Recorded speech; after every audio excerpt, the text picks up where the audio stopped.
is a remark from the Honorable Speaker of the House of Representatives, Right Honorable Femi Bejamin. I thank the organizers of this event, more specifically the chief host, the clerk of the National Assembly, Alhaji Mohammed Ataba Sani Omolori, for extending this invitation to the second public lecture of the National Assembly Legislative Digest.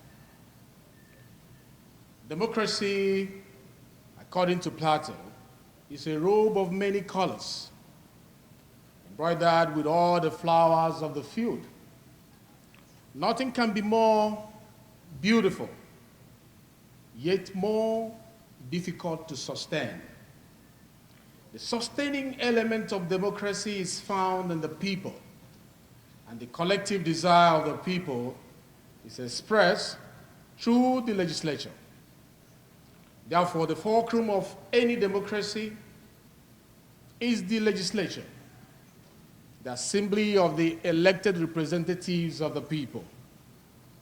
Its presence is the key identifier of a democracy. Before the Fourth Republic, the Supreme Military Council and the Armed Forces Ruling Council performed the roles of the legislature, although for all intents and purposes, they were merely extensions of the military executive. It was the inauguration of the Fourth National Assembly in 1999 that truly marked Nigerians' return to democracy and the beginning of the Fourth Republic.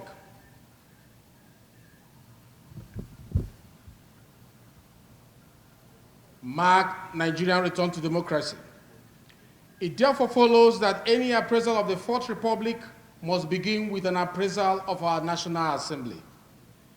It is only by making an honest reflection of our past that we can sustain our successes and project a brighter future. The journey of the National Assembly over the last 20 years has not been a smooth ride. From the teething problems of the Fourth Republic's maiden assembly, which strives to define the terms of coexistence of all the branches of government, to the tenuous relationship between the last assembly and the executive, our legislature has had its share of successes and missteps in its quest to deliver the core constitutional mandate of good legislating, representation, and oversight. Despite all this, the National Assembly of the Fourth Republic has produced some remarkable legislation. More recently, the Seventh Assembly's Pension Reform Act, the National Health Act, and the Terrorism Prevention Act, not forgetting the National Minimum Wage Act, Police Reform Bill, the Company and Allied Matters Act Amendment Bill, the Gender and Equal Opportunity Bill, the Railway Transformation Bill, and the Not Too Young to Run Bill.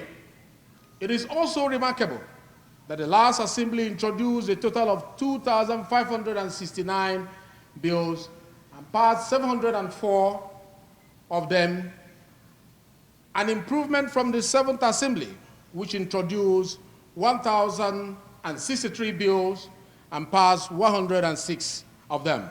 Moving forward, we must learn from the mistakes of the previous assemblies and build on their achievements for the good of the nation. The Ninth House of Representatives will do just that. So far, we have hit the ground running.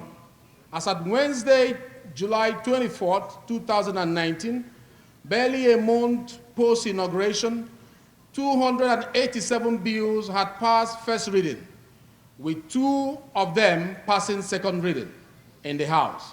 Also, 63 House resolutions have been made, urging the executive arm and mandating committees to take necessary actions arising from motions deliberated on the floor of the House of Representatives. Without missing a beat, these committees have made considerable advancement, investigating pressing public issues such as the Edo and the Bauchi legislative crisis, the Oyibo pipeline explosion, among others. The priority of the ninth House of Representatives will be to reform legislative functions by making them more proactive and in tune with global best practices. This House will prioritize the economy, insecurity, good governance, and the fight against corruption over the next 4 years, using a system of accountability and transparency. After all, it was Jeremy Bentham who said, "The more closely we are watched, the better we behave." The ninth House of Representatives will uphold the independence of the legislature while leveraging on the benefits of the interdependence between the arms of government. Equally, the achievements of the past assemblies and those expected in the future is dependent on the commitment, efficiency, and dedication of the staff of the National Assembly. While thanking them for the work done in the last 20 years to sustain the operation of the National Assembly, we pledge to do more to enhance their welfare to enable this Assembly achieve our legislative goals. While praising the management of the National Assembly for the publication of the Legislative Digest, I encourage them to use these as one of the platforms to bring the Parliament closer to the people. You will recall that the campaign for speakership was on the theme, Nation Building, a Joint Task. Nigerians must know that this joint task of nation building is not just across party lines. It extends to other arms of government. And more importantly, it extends to civil society and the public. I want to use this opportunity to encourage all Nigerians to gear up for a participatory and inclusive legislature over the next 4 years. While some say we are not yet mature enough to engage in that, just like you have it in Australia, and you have it in America and other developed climes. Another school of thought says no. For us to be able to do proper policing, we need to make it trickle down to the communities and use those who are from around the area to check the problem of the area.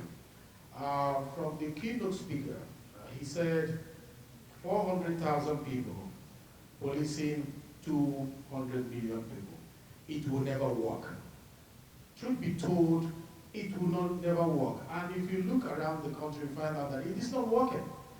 And I tend to be a disciple to that school of thought that says it is not sufficient. It cannot give us what we are looking for. So what do? Some people claim that in 1989, it was They had a trial of starting state police where officers from the office of DSP down were asked to return to their state. And later on, they said it was not working, it was cancelled. The society is dynamic. What is happening now is different from what happened in 1989. And though efforts have been made to try to improve what is happening within the police force, like, the Police Act has been around since 1943, and the reform bill now has tried to capture a lot of things that have to do with the welfare of the police and all the rest of them. But there is still a gap. That gap can never be filled by the federal police. I'm of the opinion that Nigerians, we should start thinking in that direction, because if I post my brother from Calabar to go to Sokoto to police what is happening in the village there, remember they say police is your friend. It will be difficult, the cultures are different. Before you become a friend to somebody from that community, it will take you a while. But if you're from that area, you'll be able to know who is doing what, who is criminally, who is involved in criminal activities and all the rest of them. So I am one of those disciples of state police, like the keynote speaker said. It is high time we started looking towards that direction, where we'll have the state police and we'll have the federal police. The argument against it has been funded, but currently most of the governors are funding the activities of the police force, like the keynote speaker said. We can also decentralize the funding from the federal government to the state to make sure we achieve what we are looking for.